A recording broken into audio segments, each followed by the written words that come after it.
Now, the other transaction which concerned me was the one where the account was opened at NCB. Mm-hmm. It was opened with no money in it. And I didn't know you could open an account with no money in it. A couple of days later, there was a deposit of a little over 143,000 US dollars, which came from SSL. Fresh And drop. in the context of the discussions which we have been having about SSL, I believe that the Prime Minister needs to address this and explain how and why that money came into his account from SSL. It was deeply concerning to me, and I'm sure that it must be deeply concerning to all the people who not only lost money, but know people who lost money. And you know the number one concern is what happened to Bolt money. Welcome to Crime Time News and Entertainment with a Buzz. A couple of weeks ago, there was a video or a whole lot of videos making its round on social media. One specific video with all the controversy that is going on with your Prime Minister as it pertains to statutory declaration and 28 accounts with in excess of 400 plus almost $500 million that were being transferred in and out without any sorts of explanation. It seems as if legendary sprinter Usain Bolt, who happens to be the biggest victim in all of this, also got wind, saw exactly what was transpiring out there. We saw that the Prime Minister, he is creating all sorts of psychs. He might try to sue the Integrity Commission. He is trying to amend the part as it pertains to illicit enrichment. We are speaking about Corruption Prevention Act. It also seems as if the person that is most affected in the SSL debacle, the fraudery of billions of dollars being Usain Bolt, also spot the rake, saw what was going on. So therefore he went on one of his social media handle and he made a couple of post caption. And it said, they are banking on the country youth love for his country. But ask yourself, do they love their country or themselves? Now, people, I am no sort of rocket scientist. I might not be the sharpest tool, not well I am. But this tells me that this is more than coincidental. This tells me that this is some sort of shade to the country being Jamaica and also your Prime Minister ANJU Holness. There were also a couple of other posts that were made by both. One of them said, fake news, and the next one says, time is longer than rope. Now, people, when you think about the larger post that he made, they are banking on the country's youth love for his country. So therefore, he has remained silent. He did not really blaze them up in the foreign press like he could. He remained mute. He gave them an ultimatum through his lawyer. But what his lawyer and himself is realizing that the bigger powers are the big heads that are running the country, being ANJU Holness and the rest of his minions, meaning criminal conspirators. Now let's talk about love for our country. Do you think that Jamaica, specifically Jamaica Tourist Board, could pay Bolt for the amount of highlight that he has placed on Jamaica? A lot of tourists come to Jamaica. Yes, them come for the weed. Yes, them come for the sellout Rastaman them. And they also come for the culture. They come for the music. However, when you ask most person, who do they mention is either Bob Marley or Bolt. B and B in the ear. B and B. So I say this to say that, don't you think that the country has some sort of obligation, and I am not saying that Usain Bolt's money is more important than other investors, but me just say, just to show some sorts of loyalty, I think that they should have made some sorts of amendment and make sure that Usain Bolt, for all that he has done, gets back his money. They should have showed some sorts of gratitude, but instead, they STABBED him in the back in the worst sort of way. So therefore, they paid him with joking him in at the back instead of showing loyalty and patriotism like he shows. And what makes it worse is the circus that we see going on with your Prime Minister ANJU Holness now suing the Integrity Commission, want all sorts of amendment, all sorts of change to illicit enrichment as it pertains to Corruption Prevention Act. And it is not as if we need more proof that Jamaica really gone to the dogs. People prefer politics and partisan-ish than what is truth and rights. What's supposed to be automatically, people, something definitely wrong with Jamaica, point blank and period. Now the next thing that is popping in the news, it seems as if the fight over man syndrome, it is infiltrating, it is corrupting the whole Caribbean, including Jamaica. It is taking over the place by storm. As a matter of fact, it has long been happening. Now, this incident that I am going to speak about did not take place in Jamaica, but it seems as if they are learning from Jamaica. And you know that it is playing in a theater near you, won't stop for the next foreseeable future. I am speaking about, not a young lady, she is 46-year-old. Her name is KEISHA Blackman.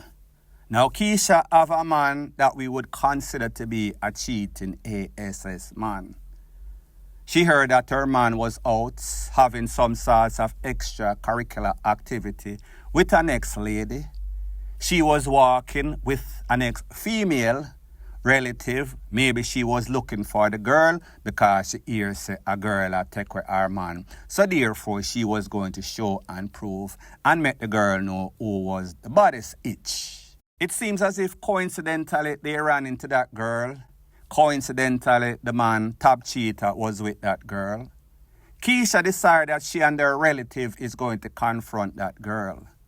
But it seems as if KEISHA underestimated that girl and overestimated herself. There was some sorts of verbal turn physical confrontation. The girl dipping her Gucci purse, pull out some sorts of kitchen utensil, call it 5-star or 7-star ratchet. Lend KEISHA a couple pieces in her side. The girl then take herself gone to the west side or the hillside. KEISHA was rushed to the hospital. However, it seems as if all those jokings did not work out in KEISHA's favor. She was pronounced officially by some sorts of doctor in the hospital. Now, people, just imagine how that man feels. Well, do he or does he even feel any sorts of way? So at the end of the day, KEISHA was losing the man and KEISHA lose her life. That girl that juke up KEISHA is now going to go to jail depending if it is not self-defense. And KEISHA's cheating man is going to go on with his life, probably with the other ladies that he has been cheating on for the longest time. Moral of the story is this. If in a 2024 you find yourself still fighting with people over your man on social media or even worse, in a real life, you should consider yourself a dinosaur, a backward ASS, itch, worthless cruff. Point blank and period. So the next thing that is popping in the news, it seems as if Jamaica is the epicenter of crime in the world and also the epicenter of confusion. A couple weeks ago, a private lost his life. His name is Mr. Damville.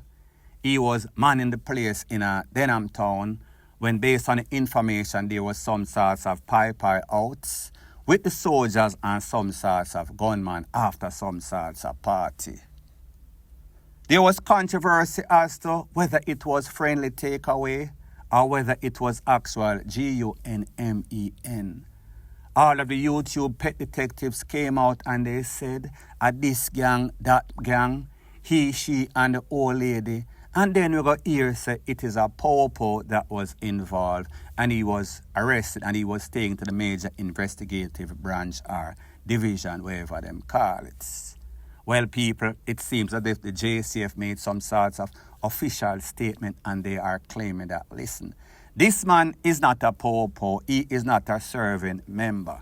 Here are the facts. Yes, he did enroll in the popo training school. However, it seems as if during the probationary period of about 2 years, he got himself mixed up in some sorts of passa. So therefore, his services was terminated. So yes, he was a popo, but he is no longer a popo. Now, people, the family of this JDF soldier, they must be confused with all of the different stories that they are hearing. First, I did gangster. First, I did this one. Then I did popo. Then I did this one and the popo, he, she, and his old lady. People, hopefully, the family member of Mr. Danville, they can get some sorts of justice. And there should be some sorts of clarification as to who is really involved and bring those perpetrators to justice. Point blank and period. So the next thing that is popping in the news, it is called To Whom It May Apply, which is not going to be the majority of Jamaican people out there. I am speaking about some changes as it pertains to the FLA, not Florida, Firearm License Authority.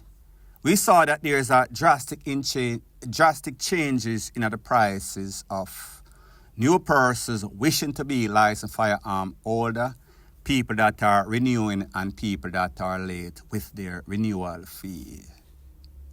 It is said that the renewal fee has moved from 12 to 20,000 Jamaican dollars. If you are new and want to get a new license and they are successful, even if you are not successful, the application fee is 30,000. So therefore, it jumped from 12 to 30,000. If you are late on your renewal, that fee jumped from 12 to 25,000. So people, we are talking about some 100%. We are talking about some 80%. We are speaking about a big jump. But the truth and the fact is that most persons that have licensed firearm or are granted licensed firearm, the criteria is usually your address. It is usually your financial status. So therefore, most of the people that have licensed firearms, they are not going to be affected because they know, say, listen, for an increase of 200%, it is better for me to have it than not to have it or be caught slipping, because we see how these streets are. So therefore, the FLA realize that persons are caught between a rock and a hard place. It is not as if there is some other place that them can go. Them have a monopoly upon the whole thing. So people, here is my advice to most licensed firearm holder, who usually are the biggest cheaters in Jamaica.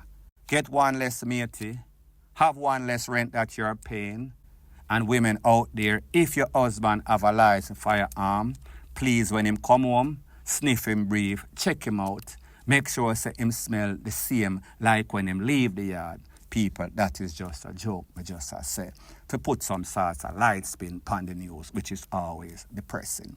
Point blank and period. So the next thing that is popping in the news, it is called the chopper them there. And I mean that literally and figuratively. However, this time it is in the form of car scamming, not lottery scamming. I am speaking about 47-year-old Andre Poorman. He is from Westmoreland, operating from out of Westmoreland. He claims to be some sort of salesman, car salesman specifically. He deals in highest buses, which is one of the more popular minibuses on the roads. However, it seems as if he has a whole bunch of talk, but no sort of action back at that. And he is racking up the victims them back to back to back. He was presently locked up and he is presently going to courts. Based on the information, it is said that he sold a Toyota Hiace bus, promised to deliver that bus that was worth 3.5 million Jamaican dollars. The first victim gave him 900,000. When that victim tried to contact him, there was no sort of answer. The person that you're calling is no longer in service. Exit stage left. An ex-victim, the same thing. Highest boss, once again, only thing, he amped it up a bit more. He took 50% of that $3.5 million, which would be a whopping $1.75 million. When that victim tried to contact him, he did not get back his money and he did not get any sorts of answer. Victim numero dos. However, he was finally held by the Popo and he is presently going to court for his deeds. Now, people, like I said, places like Montego Bay, Westmoreland, those are the epicenter of choppery. So therefore, these people sit down and them come up with a diabolical plan. What do people need most? People like the IAS bus, the favorite bus, for bus driver, for conductor, whomever want to be in the business. So therefore, high demand, it is going to be a strong possibility that there's going to be a whole bunch of victims. Such is the case. This man is presently at the court. However, what he don't realize, every day that the bucket goes to the well, one day the bottom are going to drop out. Well, so far, he has been lucky. He never frightened the wrong duppy, because whenever he frightens the wrong duppy, they are going to duppy him, and justifiably so. Point blank and period. So anyways, people, thanks once again for checking out my video. If you appreciate videos like these, please show your appreciation by liking, commenting, sharing and subscribing to my channel. That is how YouTube promotes videos like these to like-minded, sensible persons like yourself. Bless up.